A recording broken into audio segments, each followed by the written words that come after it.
as the shooter who killed 2 people and injured a dozen more at a party in Greenville. Fox 4's Allison Harris is in Greenville right now with this update. Allison.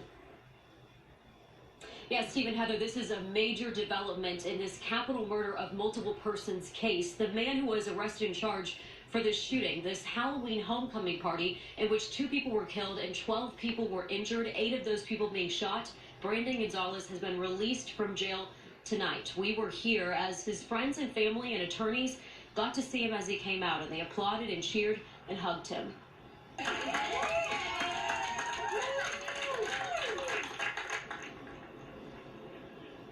Investigators say there were more than 750 people at the party venue when someone started shooting in the dark, killing 2 people. Gonzalez's arrest affidavit states that a witness came forward through their attorney and identified him as the shooter. But tonight, in a statement, the Hunt County Sheriff says, quote, due to the lack of cooperation from witnesses and discovery of exculpatory evidence during the course of the investigation, we have requested the Hunt County DA's office to take no action. Exculpatory evidence is important because that's evidence that could exonerate the defendant. The sheriff's office says it's still investigating the shooting and they're asking more witnesses to come forward.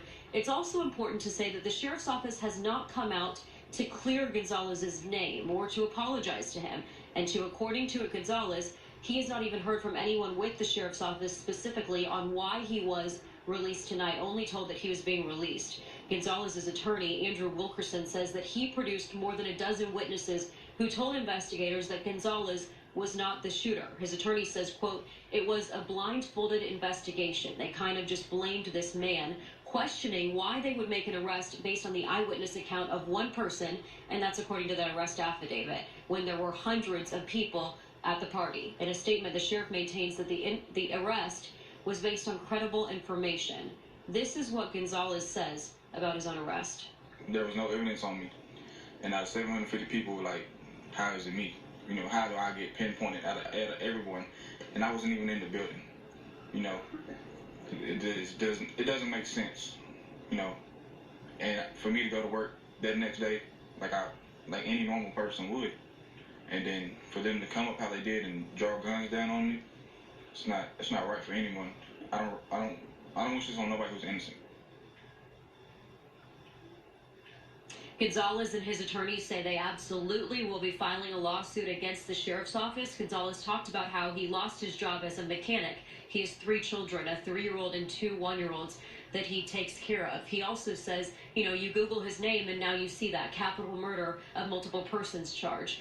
He says that he is innocent. He maintains that innocence and says that there are 4 people, 4 witnesses that they brought forward to law enforcement who saw him in his car at the time of the shooting.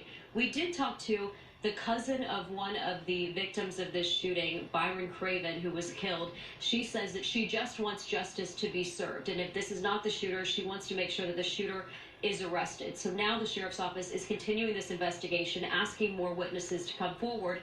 And tonight, Brandon Gonzalez is released. He is heading home right now with his family. Stephen, Heather.